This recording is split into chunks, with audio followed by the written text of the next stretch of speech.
Hi, I'm Jess. A thing about me is that I love movies. I love movies a lot.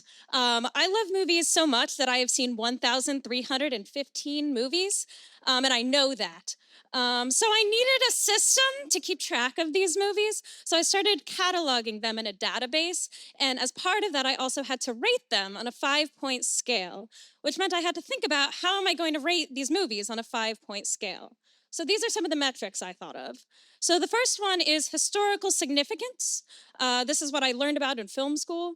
So it's at this point that I'm going to mention that I wasn't allowed to use film posters for copyright reasons. So we used emojis. So please guess the movie. But you'll have 5 seconds. So the first movie that I think has a lot of historical significance is, huh? Wizard of Oz, good guess. Um, yeah, so Wizard of Oz is one of my favorite movies. And it's one of the very first Technicolor movies. It's not the first, but one of the first. This is from 1939, and I didn't have 80-ish years to decide how I was going to rate my movie. So I needed a system that worked a little faster than that. So I decided, okay, well, what makes something historically significant? Well, oftentimes it's for technical accomplishment. So, what is a movie that has a lot of technical accomplishment? Ooh, this is a hard one. So this is John Carpenter's The Thing.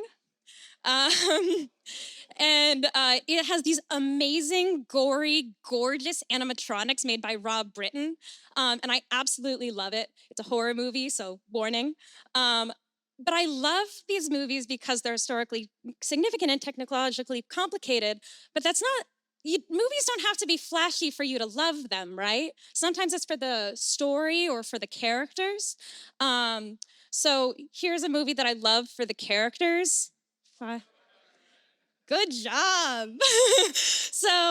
This is for 12 Angry Men. It has an incredible performance done by Henry Fonda, one of the best ever. And it's about many people coming together to discuss a murder and like a jury discussing a murder and consensus on that.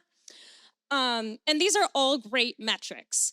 But they're actually not one of my favorite metrics. One of my favorite metrics for movies is, did I learn something new? And this can take a few different forms in my mind. So, one example of a movie where I learned a lot, this one's hard. Good job! Wow! Yeah, Inside Out from 2015. It's a Pixar movie that talks a lot about emotions and specifically how important negative emotions are in experiencing those negative emotions. And so I learned a lot from that. But you can also learn about the world around you. Ooh, it got weird. Big Short. Y'all are great at this. Also from 2015, funnily enough. So it's about the American recession, and you can learn a little bit about the American recession or a different historical thing from that. Um, but actually, I think all of these are important metrics. But another one that I think gets underrated sometimes, especially by critics, is kind of just having a good time. Sometimes those big smashing movies with monsters. So a movie that I love for having a good time. There should be a disco ball here. It's not an emoji. Ooh, good try. Mamma Mia. So this is a musical with ABBA songs. It's so much fun if you're into that kind of thing. And I think it's one of the best movies ever because I have a great time watching it. Um, yeah, so with all of those metrics in mind, how should I rate movies? Should it be based off of historical significance, technical accomplishment, characters, just learning something new, or just having a good time? And I think the answer is that I should kind of be using all of them. So this is what I decided. I decided I should rate movies by one, how good is this movie at achieving what it's going for? And two, would I watch this movie again? So here's the point where I pretend that there was a reason I'm giving this talk at a C++ conference.